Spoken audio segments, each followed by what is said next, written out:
Slavjic. A visão em paralaxe. No inglês de hoje, pig refere-se aos animais que os fazendeiros criam, e pork a carne que consumimos. A dimensão de classe é clara aqui. Pig é a antiga palavra saxã, já que os saxões eram os fazendeiros desprivilegiados, enquanto pork vem do francês porc, usado pelos privilegiados conquistadores normandos que em sua maioria consumiam os porcos criados pelos fazendeiros.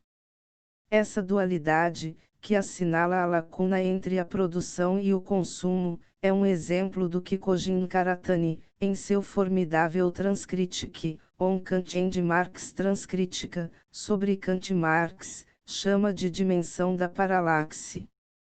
Conhecido como o mais notável crítico literário japonês de sua geração, o seu Origins of Japanese Literature foi apresentado ao mundo anglófono por Frederick Jameson. Karatani passou das reflexões subsequentes de Architecture's Metaphor à arquitetura como metáfora a uma das tentativas mais originais de remoldar a base filosófica e política de oposição ao império do capital no período atual.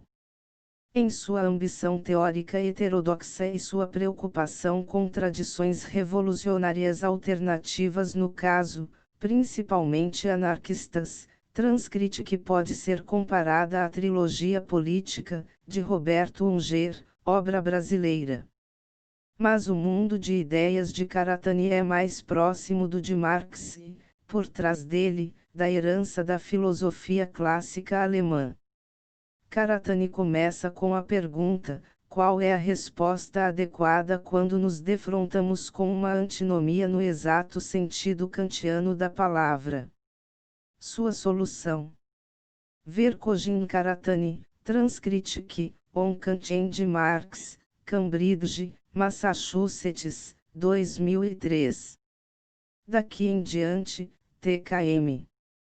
Origins of Modern Japanese Literature, Durham, Carolina do Norte, 1993, Architecture's Metaphor, Language, Number, Money, Cambridge, Massachusetts, 1995. Sobre a posição de Karatani no campo crítico japonês, ver Asada Akira, A Left Within the Place of Nothingness, New Left Review, N5, setembro-outubro de 2000, p. 24, 35-6. 17 Slavojek. É que devemos renunciar a todas as tentativas de reduzir um de seus aspectos ao outro, ou, mais ainda, a encenar um tipo de síntese dialética dos opostos. Pelo contrário, é preciso afirmar a antinomia como irredutível e conceber a questão da crítica radical não como posição determinada e oposta a outra posição, mas como lacuna irredutível entre as posições, o interstício puramente estrutural entre elas. A postura de Kant, assim, é ver as coisas nem de seu próprio ponto de vista, nem do ponto de vista dos outros, mas encarar a realidade que é exposta por meio da diferença, paralaxe. Karatani lê a noção kantiana do Diensis, a coisa em si, para além dos fenômenos, não tanto como entidade transcendental além de nossa compreensão, mas como aquilo que só é discernível pelo caráter irredutivelmente antinômico de nossa vivência da realidade. Teorias do valor. Segundo Karatani, quando Marx defrontou-se com a oposição entre a economia política clássica, Ricardo e sua teoria trabalhista do valor contrapartida do racionalismo filosófico, e a redução neoclássica do valor a uma entidade puramente relacional sem substância, Bailey contrapartida do empirismo filosófico, sua crítica da economia política realizou exatamente o mesmo avanço rumo à visão em paralaxe. Marx tratou essa oposição como uma antinomia kantiana, ou seja, o valor tem de se originar tanto fora da circulação, na produção, quanto dentro da circulação. O marxismo depois de Marx, tanto na versão social-democrata quanto na comunista, perdeu a perspectiva da paralaxe e regrediu para uma promoção unilateral da produção como sede da verdade, como contrária às esferas ilusórias da troca e do consumo. Como enfatiza Karatani, até a teoria mais sofisticada da reificação, a do fetichismo da mercadoria, cai nessa armadilha, desde o jovem Lukács até Jameson, passando por Adorno. O modo como esses pensadores compensavam a falta de um movimento revolucionário era argumentar que a consciência dos trabalhadores estava ofuscada pela sedução da sociedade de consumo ou pela manipulação das forças ideológicas da hegemonia cultural. Daí a mudança do foco de sua obra crítica para a crítica cultural, a chamada virada cultural, em outros, para a revelação dos mecanismos ideológicos, ou libidinais. Eis aqui o papel-chave da psicanálise no marxismo ocidental, que mantém os trabalhadores sob o feitiço da ideologia burguesa. Numa leitura cuidadosa da análise de Marx da forma mercadoria, Karatani baseia a persistência insuperável da lacuna paralática no salto mortal que o produto tem de dar para afirmar-se como mercadoria. TKM, p3. A visão em paralaxe 17. O preço do ferro expresso em ouro, se indica, de um lado, a quantidade de tempo de trabalho contido no ferro, ou seja, o seu valor, significa ao mesmo tempo o desejo bem-intencionado de converter o ferro em ouro, isto é, dar ao tempo de trabalho contido no ferro a forma de tempo de trabalho social universal.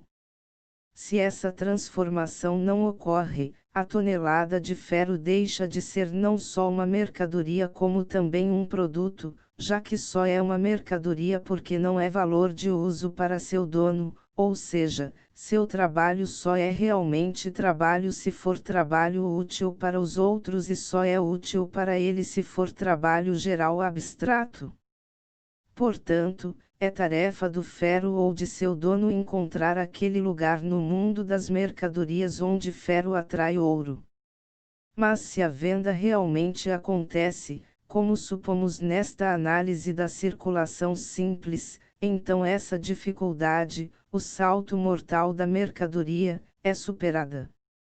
Como resultado dessa alienação, ou seja, sua transferência da pessoa para quem não é um valor de uso para aquela para quem é um valor de uso, a tonelada de ferro prova ser, na verdade, um valor de uso, e seu preço ao mesmo tempo se concretiza, e o ouro meramente imaginário converte-se em ouro real. Esse salto mediante o qual uma mercadoria é vendida e, assim, constituída efetivamente como mercadoria não é resultado de um autodesenvolvimento imanente do conceito de valor, mas um salto mortal comparável a um salto de fé kierkegaardiano, uma síntese temporária e frágil entre valor de uso e valor de troca, comparável à síntese kantiana entre sensibilidade e entendimento, em ambos os casos. Dois níveis irredutivelmente externos um ao outro são reunidos. Por essa exata razão, Marx abandonou seu projeto original, discernível nos manuscritos dos Grundrisse, de deduzir, de modo hegeliano, a cisão entre valor de troca e valor de uso do próprio conceito de valor.